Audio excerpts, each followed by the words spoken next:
I started thinking, well, like my job's done when someone's leave. Like I've done the right thing. I've equipped them with the tools and the knowledge to be able to move on and do bigger and better things than I could have ever wanted them to do for me. I'm so excited for this one. This is a really exciting one because this is like one of my biggest inspirations in business, and what you've done is absolutely incredible. And I have done my hair today. So guys, we've got Jaye Edwards from Edwards & Co here. Welcome. Thank you for having me. Very excited. It's so exciting. Look at those teeth. I know. I love them. I just can't. I actually look at myself all the time just when I'm smiling because I love them so much. Well, I've been we've done collaborations with you guys, but you're the only one I haven't done yet. Yeah. But yeah, I don't need to. I don't need to because they're always white. So I really want to dive in today and, talk about some of how you got to the business to where it is. But essentially, how did you start? How did I start? Okay, we'll like rewind a little bit. So I came from a really small town, moved to Sydney when I was Where like was the 15, town? young. Oh, beautiful. No. I moved to Sydney when I was just before my 16th birthday, ran away from home, couldn't bear it, blah, blah, blah. Got an apprenticeship because that's what the most stereotypical thing a gay kid could do in the big city. Worked for a few different people. Yep. And then actually when I was freelancing just after my apprenticeship, got the opportunity to buy into a business, a salon, which I took and paid off over a year. So at the end of the year, I owned half that business. What was the business called? Maybe let's not say Okay, the we won't business. go there. Don't want anyone coming after me. Obviously didn't end well. Did not end well. And I actually didn't have any legal contracts or legal formalities put in place. How old were you at the time? I was at 21. Oh, wow, yeah. And the building was actually being knocked down. It was on Riley Street in Surrey Hills. So I actually lost everything. I lost the money I paid. I lost the salon. I lost all of my savings. Oh my God. And I kind of just went into overdrive and just was like, I can't let this beat me. I cannot let it beat me. And borrowed more money, credit cards, more debt. Started with a business partner and opened the very first Edwards & Co salon in Surrey Hills on Keepback Street, which we still have. Yes, I got to tell you a funny story about that. What happened the other day. And then 3 months into that, I bought out my business partner. Yep. After we opened, I had a really clear vision of what I wanted to create in that location. Yep. I had no plans of opening more at this point in time. But I had a clear vision of the experience I wanted to create, the atmosphere I wanted to create. And she did not have the same vision. She just wanted to cut costs. Yep. And, starting a business can be expensive. And if you start cutting costs right at the start, I just don't think that's the right thing to do. No, I couldn't agree. So even down to the flowers on the table, she didn't want to do flowers because it was $300 a week. I'm like, no, but you have to have flowers. Yeah, it's all about. She's like, it's just flowers. I'm like, no, but you have to have the fucking flowers. And I'm like that now with hand soap. You know, when my COO started, he wanted to change the hand soap and I'm like, no, we have to have Le Labo. Yeah, we have to have Le Labo. But that's what you know, Nats. Do you know what I mean? Totally, right? And then I think 9 months into opening my first, I was traveling down to Melbourne and I built a clientele on Twitter. Yep. I don't use Twitter anymore. Wow. And that was really cool because I was doing Lara Bingle's hair at the time. Yep. I still do her hair when she's here. And it just kept growing and I was like, okay, I should just open my own salon here. So I did that. How long was that? After 6 months? 9 months. Around 9 months, yep. Yeah. And how many years ago was this? This was around 6.5. Okay, perfect. Around that. Yep. Yeah. And that salon did so well that only 6 months later we had to double the size of it and take the next level above in the same building, which was awesome. And whereabouts in Melbourne is that? That one was in Melbourne CBD. Okay, beautiful. And then it just kept growing. We were really focused on influencer marketing, which has definitely changed from what it was then now to what it is today. What is the difference, if you don't mind me asking? The difference is they're not as effective, and you have to be really, really strategic in who you choose to market with, right? Yep. Because if you don't understand what you're doing and why you're choosing them, then it'll just be a flop. And I feel like a lot of our influencers that we used to use have a lot of guys following them. Essentially, we don't really want, and that's not our target market. Same. Yeah. Absolutely. And that's our biggest thing now. Most of our female influencers that we were using now have a majority following of men. I couldn't agree more. Which doesn't make us money. Exactly right. And that's a hard conversation to have. Like, it's like, okay, well, this isn't working for us anymore. Like, you've been coming for 5 years, but sorry. Like, it's going to. But it's a business, and that's how it has to go. Exactly. And I feel like with influencers, like, you can use them a few times, but then their following doesn't get any better. It is what it is. Like, we need to go on to the next thing. Yeah. And unfortunately, that's just how it is. Yeah. It's the way it works. I couldn't agree more. So where are we? We're at Melbourne? Melbourne. And then after that, about a year after that, I opened the second salon in Sydney, which was then in Alexandria. Yeah. It was a beautiful space. I won 4 awards for the design. It was stunning. And then why couldn't you keep it? It was just I'll get to that. Yeah. No, that's a whole story. Okay. And then I had an opportunity come up in Brisbane, which fell through. Lost a bit of money there, but not worth mentioning. Then Byron Bay, and I opened that. Can I ask, how does Byron Bay do? Really well. Really? Yeah, really well now. So, like, in terms of numbers, it's only like 40% of Sydney or Melbourne. Sure. So it turns over like 1.5, that's an okay salon. That's amazing. But if you're speaking in terms of like a general salon, that's really good, right? That's amazing, yeah. So then Byron Bay opens, then a little bit later, like a year later, not even a year, probably 6 months, I opened Gold Coast.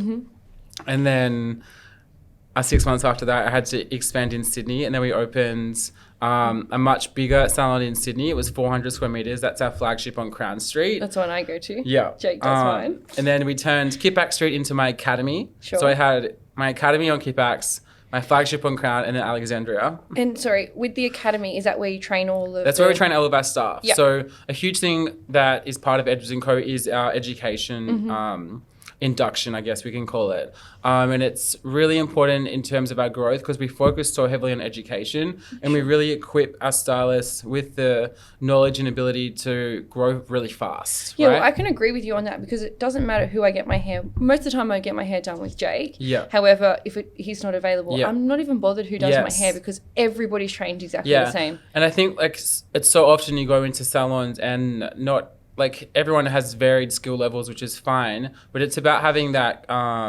consistency across the board on like how everyone does stuff. Yeah. So that if one of my clients does see someone else, and my clients are paying like premium price, so they've got to go see someone else and like know that they're going to get the exact same thing. And I think that's been an imperative part in growing Edwards & Co. And who trains the guys? Is it you personally? I don't anymore, but I did when we first started. Now I have Michael Kelly, who's our education director. Sure. And then we have an education manager as well. So their job is to create a curriculum that's built for Edwards & Co. Yep. And then our apprentices attend that class every Tuesday. I don't send them to TAFE. Yep.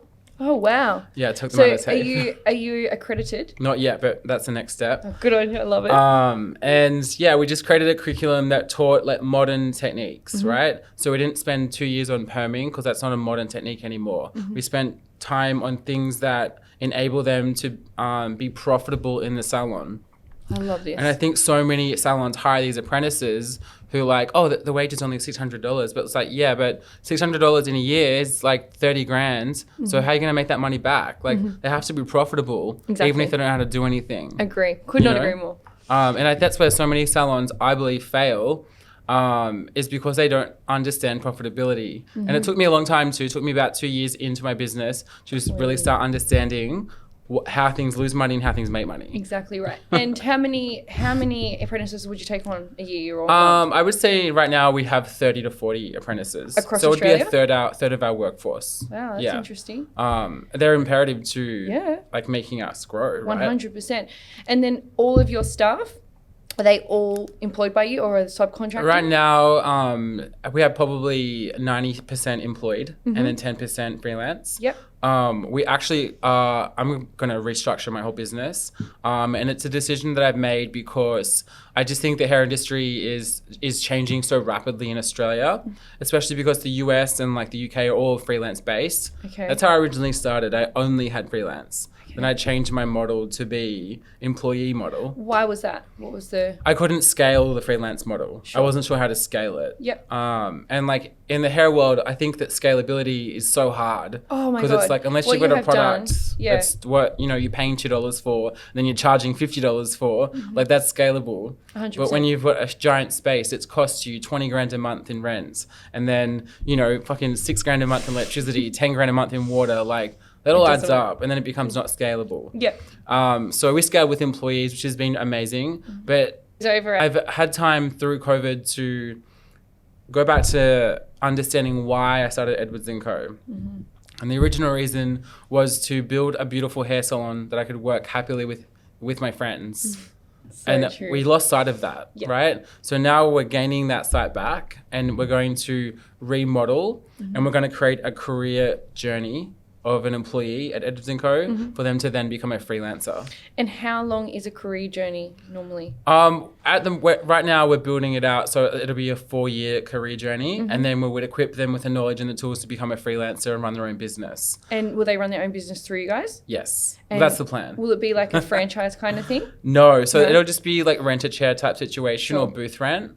I just think that's I don't know. I just think that'll work that way. I really like that idea. And I think, you know, so many people get upset about staff leaving. And I used to get so upset. But I don't think that... I started thinking, well, like, my job's done when someone's leave. Like, I've done the right thing. I've equipped them with the tools and the knowledge to be able to move on and do bigger and better things than I could have ever wanted them to do for me. Couldn't agree more. Right? And by changing that message... you feel better about it. Like even now I'm sitting here thinking, appreciating everyone that's left. And you look back and you're like, wow, I trained that person. Look how good they're doing. Yeah. I do that all the time when they leave me. And I used to get exactly the same as you, so upset. I think, why would they leave me now? They become my competition. But they're actually not your competition. No. Like you've created them the most amazing. And you know that in the industry, there's so many people that don't know what they're doing. The industry actually gets better for everybody. Yeah. And I think as well, the message they send out after they leave is important too. So if someone's left and they had a great experience leaving, felt really appreciated, then someone asks them, oh, how was your time working for Edwards & Co.? Their response is going to be anything but positive, right? I couldn't agree more. So then they're going to come work for you. Yeah. So it only encourages people to work for you. It doesn't discourage people. And also when you've had people that work for you say they don't stay and they go work somewhere else, then they always will employ them because they've worked for you.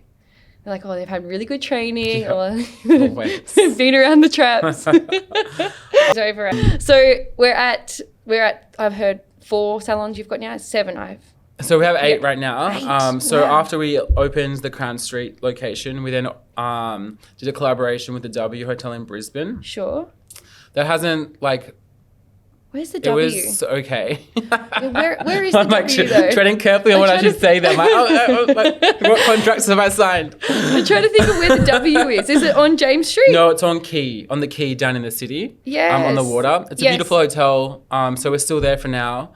And then we did a little bit shuffle in Sydney. So Alexandria didn't become viable anymore. It was costing us too much money to run. Yes, I want to get to hearing. So we closed it, and that was a really hard decision, and the first decision that my COO had made when he came on board. But let me tell you, oh my God, it's been so successful because we relocated it to Keepak Street, our original salon, relaunched it. Is that a big salon? 200 squares. Okay. It's half the size of Crown Street. Yeah, but still quite big. Yeah. And relaunched it, and now we're making around 30% more than what we were at Alexandria. So I'm like, okay, that's cool. Why not? I have a funny story for you. The other day, I was at Edwards & Co. getting my hair done with Jake, and I was bringing a makeup artist, Leah, and she had the worst day. Leah Vance? Yeah. Oh my God, I love her. I love her too. Anyway, I said, she cracks me up. She's the best, isn't she? I said, come and do my makeup at Edwards & Co. because I wanted to do it both at the same time. And she was driving there, and her wheel got popped, so she was already upset. She was running late. Yeah. And then she rocked up to the wrong one. Yes. And she because that's where I filmed with her. Yeah, that's what she said. God. She's like, oh my God, I went to the wrong one. So there was another 20 minutes late, and she walked in, she's crying. She's like, I'm having the worst day. I'm like, it's okay. That happens all the time. Does that happen all the time? Yeah, I mean, not so much anymore. It did when we originally opened because Google Maps would send people to the wrong address. I don't know how, like. And they're anyway. literally around the like street from each other. Yeah, aren't really, they? really close. Yeah. Yeah, super close. Yeah. And yeah, so we really looked at that, relaunched Kipak Street. That was a huge success. Very happy we did it.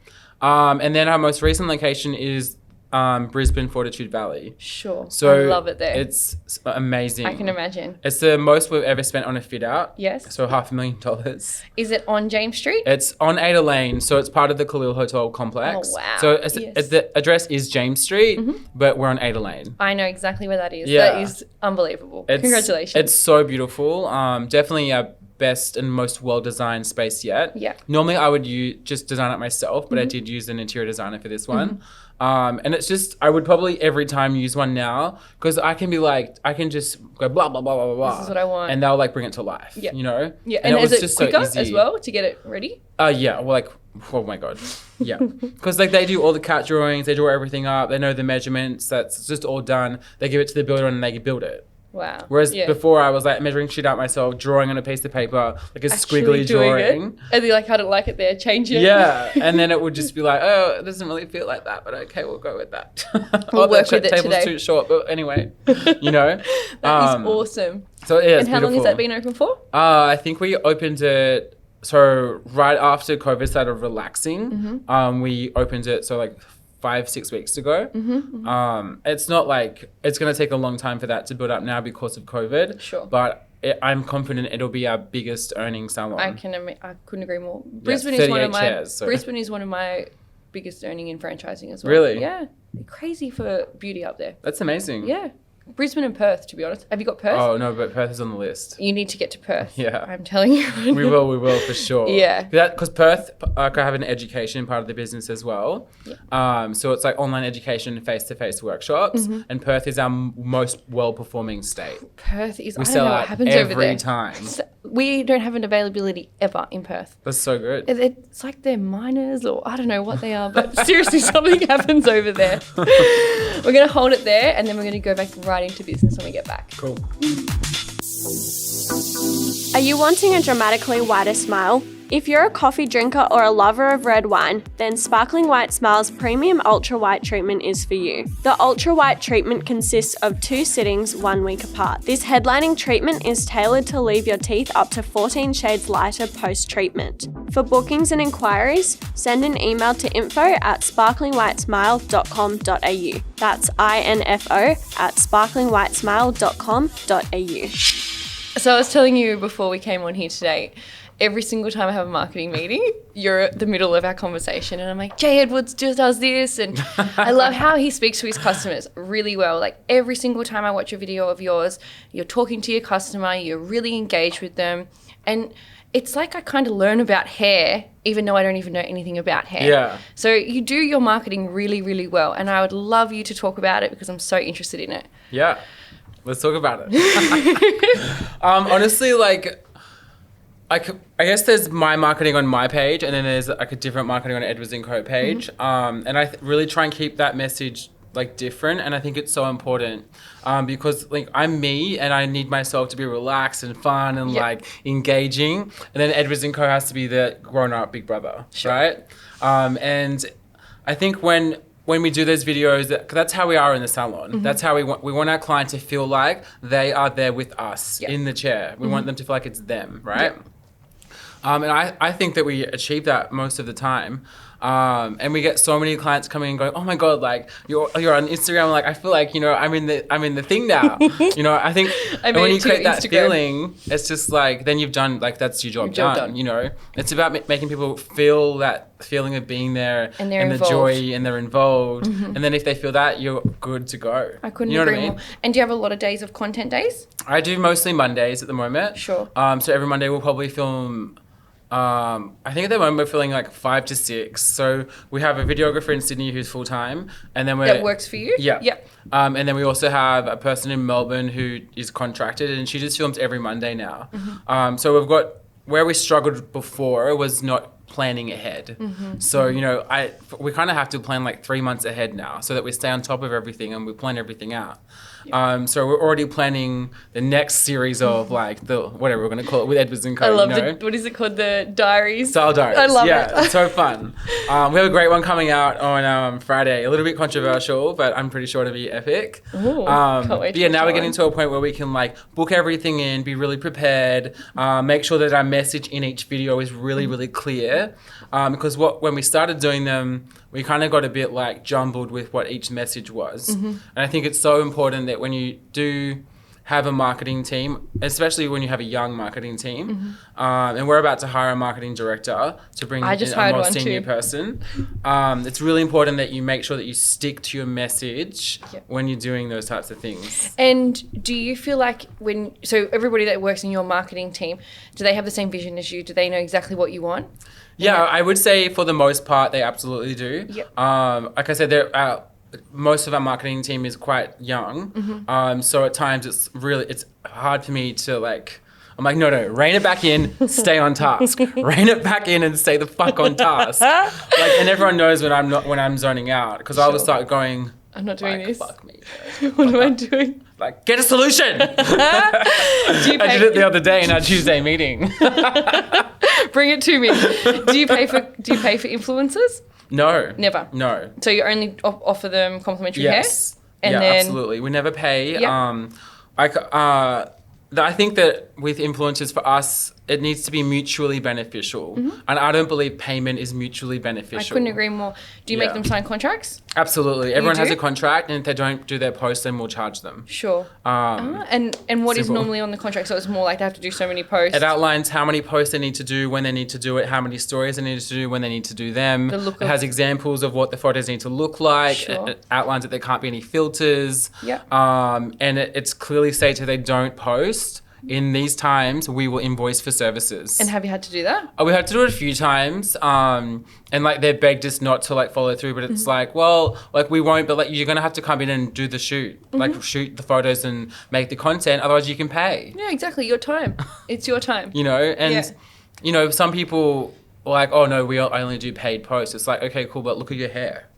How are you going to do a paid post when you look like that? Like, no. I love it. Do you know what I mean? But in saying that, influencers have been a really integral part of the growth of Edwards & Co. as a brand, especially in a digital sense. How many influencers do you think you do a week? A week? I would say, what are the rules? 2 per salon per week. That's what we do. So every 16. Franchise. Yeah. Every franchise has to do 2. That's part of their actual contract. And at times, like especially in Melbourne, because we're quieter, we're getting more and more in. So it's just like, well, if you're quiet, get them in, and we'll create more content. You and I are very similar in business. Listening to you, we are like all go. Because I think like my belief is that, you know, a quiet salon doesn't get busy. I could not agree more. Do you know what I mean? Yes. I know that sounds crazy, no, but a busy salon will only get busier. I could not agree more. It's like a restaurant. Yes, and you know, you guys always have stories going on Instagram. You're always posting. Is it like you have it? So for us, we don't post every story or anything like that, but we do post a lot. And people always say to us, oh my God, you guys are so busy.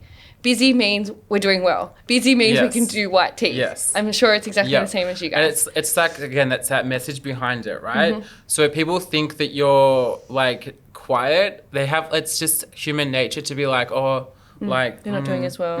Yeah, and not doing well. Good. Yeah. It's like, no, I am. It's just like not busy. But if you make it like, it's like that demand type of thing as well, right? Yeah.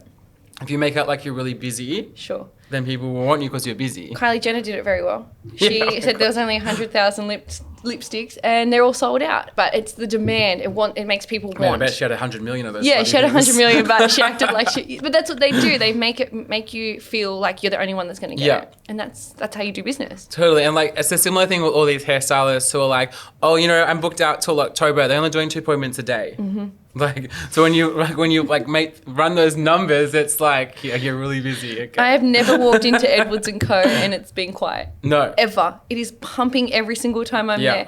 And it just blows my mind away. Look how well you've done. Yeah, thank you. It's incredible. And the morale of the company. Like, I was saying this before. You and I are very similar in that aspect as well. Again, you go to all my girls, you'll always see them in a jacket and nice pants and nicely done up. And you always know she's a sparkling white smile girl. Yeah. With you guys, they're all dressed the same. Yeah. They all act the same. They all have the same smile on their face. And that's the morale of the company. You've created like a community or a network. Yeah. I think like part of my job recently has been to make sure that the morale and the culture of the company is really healthy. Sure. Because like, don't get me wrong, we're 7 years old, so there's obviously ebbs and flows into being healthy, not being healthy, not being healthy. And one thing I believe I'm really good at is creating a really healthy, inclusive culture. Can you tell us how you do it? Honestly, it's just like making sure that no one feels left out. Sure. And like understanding that like if someone consistently feels left out, maybe they're not right for your team. Maybe they don't fit your culture. And identifying that when it happens and eliminating that. Yeah. And I'm not saying like, oh, you should just fire everyone who doesn't fit. Like, that's not what I'm saying. What I'm saying is making sure that you identify early on if someone isn't a right culture fit. Yeah. You know? And like there's so many variables that doesn't make someone a great culture fit, but that, you know, there are times as well when the vibe is energy. Sorry. I'm getting excited, so I can't talk. It's great. There are times when the energy is down and the vibe is down. So I've trained my managers to identify when that's happening and then kind of understand why. Generally, it's because there's one person who's really unhappy and they've poisoned your team. They've given it cancer. And poison, like, you know, you have some medicine and it gets fixed. You know, that's how I kind of think of it. So it's like, okay, well, who's unhappy? Figure out who's unhappy and go to the source, find out what's wrong and fix it. So we have weekly one-on-ones. Yes. To make sure that everyone's weekly one-on-ones with the managers. Weekly one-on-ones. They're having one-on-ones with the stylists. Sure. Some don't want weekly. Some only want monthly. So we're flexible and we cater to them. By doing that, it makes sure that the managers are staying in touch. So if there's any time where a stylist is unhappy about something, the manager knows right away. Yeah. So we're able to give them medicine for the poison. Sure. If that makes sense. I just, listening to our conversation, it just makes me feel how much we're so similar in business. And sometimes I think I'm doing everything wrong. But you sitting here, I'm just like, wow, you are like, we're so similar. And I think your staff, let's just say, you should look after your staff before you look after your clients because they're the ones looking after your clients. And if they're not happy, then you don't have a business. 100%. It's always employee first. I couldn't agree more. Like, and I know so many people would say that that's the wrong thing, but it is. Like, they look after your clients. They have to come look after first. your clients the way you look after your employees. Yeah. And that's so important to me. Yeah, and I think like there's the old notion that like, you know, that your employees shouldn't socialize together. I don't really believe in that. Like I do believe that sometimes I shouldn't and I should have some boundaries around me doing that. But I think it's really important that for cultural purposes that your team do socialize and they hang out outside of work at times. So we have quarterly social events. Sure. Through COVID, we couldn't have any. So we had a huge one on the weekend and it was a great Gatsby themed party. Oh, that's so It's just a dinner and drinks. Photos of that. Yeah, it was so fun. And it was for our 7th birthday as well. Oh, congratulations. Thank Happy you. birthday. Thanks. So yeah, Sydney had that. And then when Melbourne goes back to normal, they'll have a similar party. Do they ever all get together? Every year at our Christmas party, Same. everyone comes to Sydney. We do the same. We have a huge boat party. We put that in yet? No, I'm not sure. Don't worry, we do Ivy Penthouse, so it's probably just the same. Maybe we should do that. Yeah, no, oh my God, that'd really be good. dangerous. Jesus Christ. What happens is everyone goes to the penthouse and they all go underneath to the Ivy. Yeah, we have a boat party every year, hire a nice big boat, It's so and like good. everyone comes to Sydney, and oh my God, it's the best time ever. It is. It's the one thing that everybody looks forward to at the end of the year. But everybody works so hard and day in, day out. Like my guys, they work from 9 a.m. in the morning to 10 o'clock at night. Yeah. So it's full on. No one gets to talk to each other. And in my job, where it's different a little bit, but they're all alone. Yeah. So all the technicians are going out to houses. True. So they're very alone. So the community, like our forums and our WhatsApp groups, they're actually really important for us because that's what keeps the morale of the company. It makes you feel like you're not alone. I haven't even thought about that. Like that's. I don't know whether I didn't. I'll tell you right now. I took off the WhatsApp. I didn't think that was great for the business, but the forums and the newsletters and everything, that's really good because it keeps everybody feeling like they're important. Or not important, essentially. It keeps everybody feeling like they're involved in the company. It's like a bit of community. Yeah. I love to. Is your like a weekly newsletter? A monthly newsletter. Monthly. I love that. Yeah. Thanks for the idea. Just makes use that one. It just makes people like read about what's going on and some things are happening in Perth and some things are happening in Melbourne. Get like employee of the month, all that kind of stuff. That's cool. Yeah. We have such a that. similar business. We're hanging out for coffee all the time. Yeah, for sure. I'm so keen. I need friends that don't work for me. What are the pros and cons about business? You know what? It's like a double-edged sword. I feel like the pro and the con is the same. Sure. Like managing the team is a con, and then the pro is managing the team and like being like, you know, being able to give them opportunity. Yeah. I get so much out of being able to give people opportunity. Sure. And then when someone appreciates it, like that's so like I'm so warmed by that. Mm-hmm. What do you do when they don't appreciate?